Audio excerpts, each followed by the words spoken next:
And let's introduce the story of Jack. So Jack has dyspraxia. He struggles with what some might call the basics. What are the basics? So he struggles with riding a bike. He struggles with tying his shoelaces because he takes twice as long. And his handwriting has always been extremely difficult to read. If you have dyspraxia, maybe you can relate. I know I can relate to that.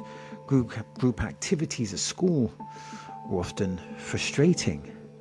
But Jack is unique in the sense that he's neurodivergent and he's a visual thinker. He notices textures that others miss, his colors that evoke specific emotions, and spaces that feel more than just physical. They feel alive. So Jack has a different sensory experience to your typical neurotypical person. Today, Jack is pursuing a master's degree in art. He has passion, he has innovation, and his studio is filled with canvases layered in thick paint, unexpected materials. That's the innovation.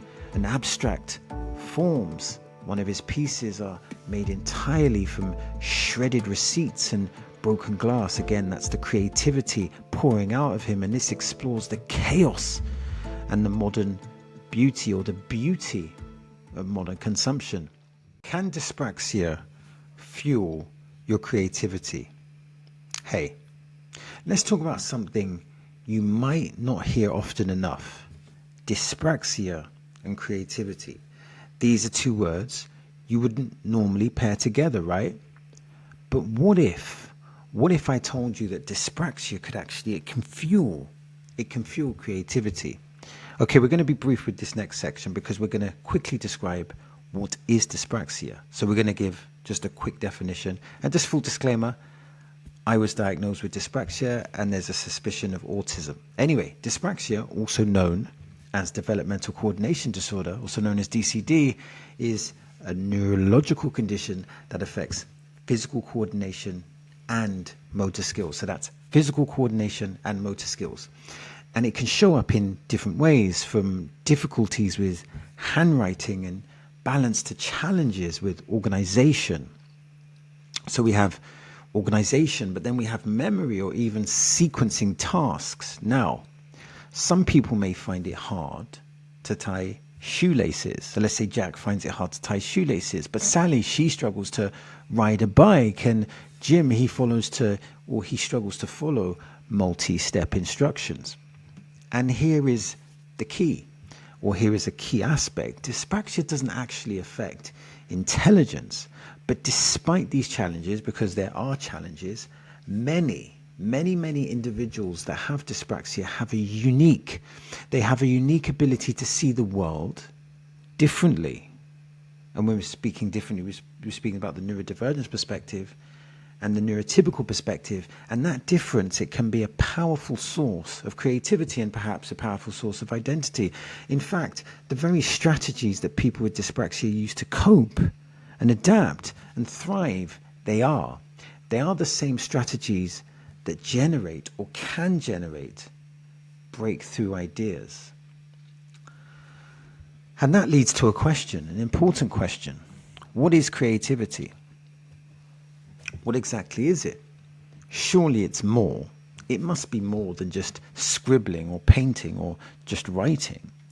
Because creativity is the ability to come up with new ideas. Of course, we can argue that maybe there's no such thing as a new idea, but it's a thing to create new ideas, solve problems in unexpected ways, and express thoughts. But not just express thoughts through unique forms. Unique being the operative words. It can be playful, it can be serious, it can be expressive, extremely practical. And in some very rare cases, it may be revolutionary. When it comes to creativity, it exists in the artist's canvas, in the architect's blueprints, in the scientist's experiments, and even the everyday problem solver who finds a new way to organize a chaotic schedule. In this sense, creativity can become part of your soul, a part of your spiritual identity. So let's look at some iconic examples. Let's look at some iconic examples when it comes to creativity. And one of my favorite is Jean-Michel Basquiat. Now, with regards to Jean-Michel Basquiat, his work blurred the lines literally and figuratively between street art and fine art, using symbols, words, bold color to critique race, power, and class. His paintings were raw, extremely raw, energetic, and filled with social commentary. And I really, really enjoy Jean-Michel Basquiat's work. Every time I have a book of his, and when I open it up, it's like you go on a journey. It's an incredible. And then, of course, we have Salvador Dali, a surrealist whose dreamlike visuals and twisted logic defied the rules of the physical world. When it comes to Dali, he embraced the subconscious and showed us that imagination, it really has no limits. And again, I really enjoy Salvador Dali's work. And then we have Maya Lin, an architect and designer whose work combines, well, it's like a combination. It's combining simplicity with deep emotional resonance. Simplicity with deep emotional resonance. And the Vietnam Veterans Memorial, for instance, invites through reflection, through its stark, powerful design. And then we have David Bowie, a musical chameleon who broke boundaries across genres, identities, and artistic forms. Of course, Bowie used a variety of things. For example, he used sound, fashion, and persona to create or to constantly reinvent what it meant to be a performer. And then we have, and apologies if I butcher the name, Frida Kahlo, who's known for her self-portraits. And this reveals pain, identity, and cultural pride. That's three elements: pain, identity, and cultural pride. Kahlo turned her personal experience into universally resonant art. And these, of course, are examples. They're examples of people being creative, examples of artists creating. And each of these creators found various ways, in some instances, to express something original and something meaningful, often drawing from personal experience and adversity, or adversity. In this sense, we can make some observations. Creativity doesn't require perfection. It doesn't. In fact, it often thrives in the cracks, in the unexpected, and it often thrives within the misunderstood. Now, I know what you're thinking. You're probably thinking, okay, you've just spoke about creativity, but how does this fit? How does dyspraxia fit into this picture? And let's introduce the story of Jack. So Jack has dyspraxia. He struggles with what some might call the basics. What are the basics? So he struggles with riding a bike. He struggles with tying his shoelaces because he takes twice as long. And his handwriting has always been extremely difficult to read. If you have dyspraxia, maybe you can relate. I know I can relate to that. Group activities at school were often frustrating. But Jack is unique in the sense that he's neurodivergent and he's a visual thinker. He notices textures that others miss, his colors that evoke specific emotions, and spaces that feel more than just physical. They feel alive. So Jack has a different sensory experience to your typical neurotypical person. Today, Jack is pursuing a master's degree in art. He has passion, he has innovation, and his studio is filled with canvases layered in thick paint, unexpected materials. That's the innovation, and abstract forms. One of his pieces are made entirely from shredded receipts and broken glass. Again, that's the creativity pouring out of him, and this explores the chaos and the modern beauty, or the beauty of modern consumption. And Jack, he thrives in this environment. He's found his niche, he's found his thing. And another, a multimedia sculpture, captures the sensation of trying to fit into a world built on straight lines when your mind thrives in curves. Again, it's the neurodivergent creative mind in the neurotypical world. Jack doesn't just create art. He just doesn't create art. He tells stories, and he tells those stories with texture. His dyspraxia, far from being a limitation. It's part of his creative process. It's part of him pushing to create and innovate. The techniques he uses aren't conventional, but they reflect a truth that many traditional artists might miss. And of course, when we talk about truth, there's objectivity and subjectivity, but it's a creativity that often comes from the need to express what words and systems cannot. And then this leads nicely, right? Leads nicely into dyspraxia and alternative ways of thinking. And of course, everyone, you could argue, has an alternative way of thinking, but there's a thing here that many people with dyspraxia specifically develop an alternative way of thinking because the traditional paths don't always work for them. And why would they? If we accept the premise that the traditional paths are built by neurotypical people, then it makes sense that dyspraxia, form of neurodivergence, would be different. So whether it's learning differently, organizing life through visual cues, something I can definitely relate to, or inventing tools to simplify daily tasks, they become masters. They become masters of adaptation. That constant reimaging becomes a kind of training ground for your creativity. So that dyspraxia landscape or that dyspraxia experience, it cultivates creativity. And maybe you can think of it like this. When you can't walk a straight path, you end up discovering all the hidden side trails. That detour, it's part of the innovation. The path becomes less traveled, or the path less traveled becomes not just a necessity, but an opportunity to create something new. But not only new, it's extraordinary.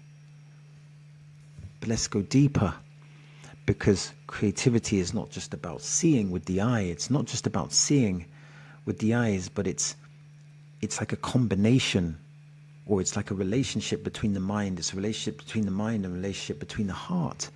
Because in one sense, it's about finding patterns that others don't see, making connections that others overlook. For someone with dyspraxia, the world doesn't come in tidy labeled boxes. It doesn't come in tidy labeled boxes. That's not how this works. It comes in swirls, stumbles, and sideways glances. And it's in that difference, that's where the opportunity lies, the opportunity for pure innovation, the opportunity for creativity. In fact, many people with dyspraxia show strength in a variety of areas, which begs the question, what are those areas? So we could have things like visual spatial awareness, which would be seeing things in 3D, imagining how objects interact and understanding abstract visual patterns. And we can have other things such as what we can refer to as, or could be labeled as, big picture thinking. And while details can be tricky, the nuances can be tricky, seeing overarching concepts and themes often comes naturally to that person that's neurodivergent. And then we can have what we'd call original storytelling. And of course, the term original has a relationship with being creative, and that's drawing from a rich inner world of thoughts and deep emotions. And then we have emotion, and then we have empathy and emotional insight, because living with a hidden challenge can deepen emotional awareness, which often finds its ways to lead to other forms of creative expression. And then this nicely leads into the social side of creativity. So let's talk about it. Let's talk about the social side of creativity, because people with dyspraxia often need to navigate social environments. They often, and here's the important thing, they need to navigate social environments differently, which can heighten their awareness of not just human behavior, but it can also heighten their awareness of human behavior dynamics and human connection. What does that mean? It means that this can make them incredibly tuned in various ways, whether it's writers, performers, or communicators. They know how it feels to be misunderstood. They know how it feels to be overlooked. And that depth of feeling often gets channeled. It gets channeled into creative and innovative work. And I would say that creative and innovative work is a byproduct of being original work. And of course, let's not forget that some of the world's most innovative creators had traits or challenges that was associated with neurodivergence. And of course, dyspraxia is part of the neurodivergent family, figuratively speaking. So creativity doesn't live in the box of convention. That's an important point. Creativity doesn't live in the box of convention. It thrives. It thrives on pushing the boundaries. And when we talk about innovation and creativity, and of course there's a relationship there, it often begins where the norms fall short. When traditional ways of doing something doesn't work, we're forced to invent new ones. And that's where dyspraxia can become a catalyst. And I think that you should consider this. Consider these ideas, these thoughts. A child with dyspraxia might use color-coded stickers to organize homework. An adult with dyspraxia might develop a new method of painting that doesn't rely on precise brushstrokes, but instead embraces the texture. It embraces the flow and embraces the randomness. Of course, this is all part of the creative matrix, for want of a better word. And a writer might dictate stories aloud, letting voice become the medium instead of pen and paper. And there's more examples. A fashion designer might reimagine how clothing feels rather than how it looks, prioritizing a sensory experience. And then there's more examples. You could take a tech designer and they might invent accessibility tools based on their own day-to-day experience, because they have those day-to-day challenges. They can relate directly to the problem and therefore a better place to create the solution. And these adaptations aren't just walkarounds. They aren't just workarounds. They're creative processes. So they're not just creative, they're creative processes. And they turn problems into possibilities. So it's taking a problem and then converting it into a possibility. And these solutions that are born out of total necessity, adapting to your environment, which is what Homo sapiens do, often help not just the creator, but others too. And that's kind of like the ripple effect of not just innovation, but effective innovation. Because creativity is not reserved. It's not just reserved for the naturally gifted or the technically perfect. It also belongs to those who dare, and it is a dare, those who dare to see things differently and to live their truth. And people with dyspraxia often do exactly that. By engaging in their mind, they work around systems, they break molds, they invent. It's a byproduct of who they are. And yet dyspraxia is still misunderstood. Too often it's framed solely in terms of what someone can't do. But we need to shift the conversation. We need to shift the conversation. What if we started to look at what someone can do with dyspraxia, looking at what they can do differently? What if we recognize the imaginative leaps that come from navigating the world off script? And it's hard for someone who is neurotypical to have that empathy and to have that understanding. And the truth is, the creative world needs more minds that think sideways. It needs more voices that challenge the usual. It needs more perspectives, shaped not by ease, but by perseverance and by play. Now, before we conclude this and before we go into the final section, let me tell you about, I was going to say my book, but it's kind of like our book called Neurodiverse Voices. Now, what is Neurodiverse Voices? This is a book which is a collaboration. It's a collaboration. Why is it a collaboration? Because it combines different neurodivergent contributors. And you may ask, what is the purpose of this book? Well, the purpose was to build a neurodiverse product by neurodiverse people. Now, you might be thinking, you might be intrigued. And if you are intrigued, there will be a free sample of the book, a free sample, and I'll put this in the description box, and I'll also put it in the comments. And I really do welcome feedback. Now let's pivot back to dyspraxia and creativity. So let's reflect. Let's reflect with some questions. So question 1, have you ever faced a challenge that made you approach a task differently? Maybe you were forced to think outside the box. And what did you discover? And question 2, what does creativity mean to you? What does it mean to you? Is it painting? Is it building? Is it coding? Is it teaching? Is it cooking? The purpose here is that creativity takes so many different forms. And then we move to question 3. Can difficulties, can they actually open doors to new ideas? I like that question. So for example, have you ever been surprised by how a limitation sparks something new? And then we have question 4. How might a different perspective lead to innovation? How might a different perspective lead to innovation? And what could we learn from people who experience the world in unique ways? Because there is so much to learn, I believe, from the perspective of neurodivergence. And finally, question 5. Have you ever created something meaningful?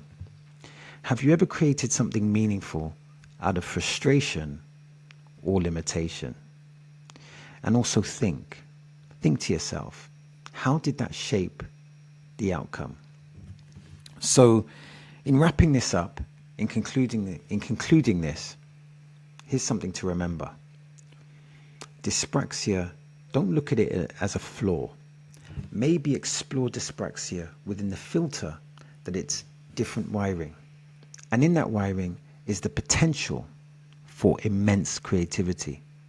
In the struggle, and yes, it's a struggle, I can assure you, there's strategy. And in the adaptation, there's artistry.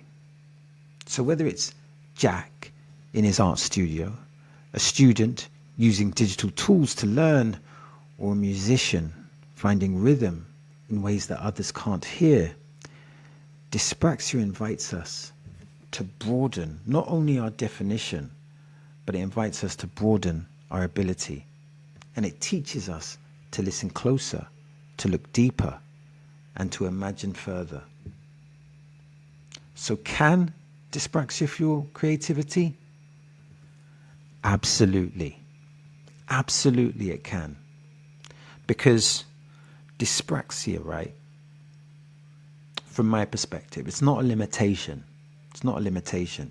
It's a different lens. And sometimes that makes all the difference. So I urge you to stay curious, stay open, and keep creating. Now, if you want to watch more videos on dyspraxia, then click here or click here. And if you would like that free sample, then check the links in the description box.